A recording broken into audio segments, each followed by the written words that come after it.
When Phase 3 of the Marvel Cinematic Universe came to a close, after all these movies, after over a decade of stories, a lot of people that helped build that franchise decided that they were done. Whether it was Robert Downey Jr., whether it was Chris Evans. But some people decided to stick around. People like Chris Hemsworth as Thor. He got to star in Thor Love and Thunder. And quite honestly, that may have been a mistake for him. And now apparently, even looking back at this movie, Chris Hemsworth seems to have some regrets as he's bashing not just Thor Love and Thunder, but also the Marvel Cinematic Universe as a whole. Now, to be fair, he's also been on the record stating that although there's no plans for him to come back necessarily, he's not under contract, if they were to find something that made sense for him, that there was excitement about, that he thought would be good for the character, he said, you know what, I'll come back and I'll do that thing if they wanted me to. But apparently, when he looks back at Thor Love and Thunder and Taika Waititi, he has some big regrets over what they did. Chris Hemsworth breaks silence on Thor 4's disappointing reviews.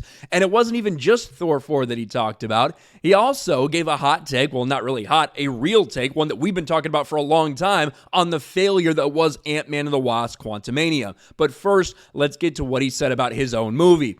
MCU's Phase 4 is the subject of far more criticism than most of the Infinity Saga projects. Thor Love and Thunder perhaps faced the most backlash out of the bunch. Director Taika Waititi responded to some of these negative reviews, particularly those focusing on the comedic aspects, pointing out how silliness and crazy antics are not out of character for the God of Thunder in Marvel Comics. Chris Hemsworth responds to Thor 4 criticism, and this is where it does get interesting. Speaking with GQ, Thor actor Chris Hemsworth revealed his feelings behind Thor Love and Thunder's backlash and negative reviews. The actor explained how even his kids' friends weren't huge fans of the movie. Quote, "It's a bunch of 8-year-olds critiquing my film. We thought this one had too much humor. The action was cool, but the VFX weren't as good." Weird that 8-year-olds can identify all of the problems that are so easily identifiable when it comes to Thor Love and Thunder. Yes, they went way overboard with some of the cringe humor. And yeah, the CGI, the visual effects were absolute dog shit. You got 8-year-olds telling him this apparently. Hemsworth acknowledged that it did become too silly. He's admitting this. He's admitting that they took it too far. The same thing people like me sit here and talked about when it came to Thor Love and Thunder, and in my opinion, even Ragnarok. I know a lot of y'all like Ragnarok, but to me, it really departed from what Thor's character and what his entire tone was before that. It changed him into a completely different person, and that was the beginning of what we ended up getting in Love and Thunder. Quote, "I cringe and laugh equally at it, at Thor Love and Thunder." That's not good. It's supposed to make you laugh, not cringe.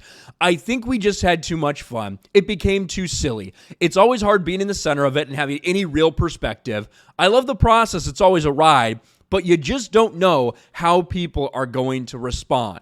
Now, obviously, he's not going to go out there and shit on his own movie, but he's coming pretty close. He's coming pretty close, and he's admitting the tone was completely off. He's admitting Taika Waititi's style was completely wrong for this, and it didn't work well. And even his son's friends, even 8-year-olds, are sitting there lecturing him on what a bad movie this was. And he did, again, have a comment about more things, more problems with the Marvel Cinematic Universe. First, the Thor actor asked for the interviewer's own opinion on Quantumania, to which he questioned why the threequel had to go so large in scale. The MCU veteran explained how since the MCU had been dealing with world-ending stories, the story has to be more personal. Quote, "That's the trick. You have to separate all those stories. The moment it's like, in trailer voice, your world is in danger, the entire universe, it's like, yeah, so it was the last 24 films. It has to become a bit more personal and a bit more grounded." Well, even though he says he's open to a return, it certainly seems like Chris Hemsworth has a lot of critiques right now for the Marvel Cinematic Universe, and every sane person should. With the exception of the positivity surrounding Guardians of the Galaxy Volume 3, which has broken even. It's not going to make a shit ton of money, but at least it broke even. At least it didn't lose money for Marvel and for Disney. But other than that, the way that Phase 4 ended, the way that Phase 5 began with Ant-Man and the Wasp: Quantumania, The Marvels is coming out later this year, there are a lot of issues with the MCU, and apparently even Chris Hemsworth had major problems with what they did in his last outing as Thor. What do you guys think about this? Let me know in the comment section below. Smash a like button, subscribe to the channel, ring the bell for notifications, share this video out there, and I'll talk to you later.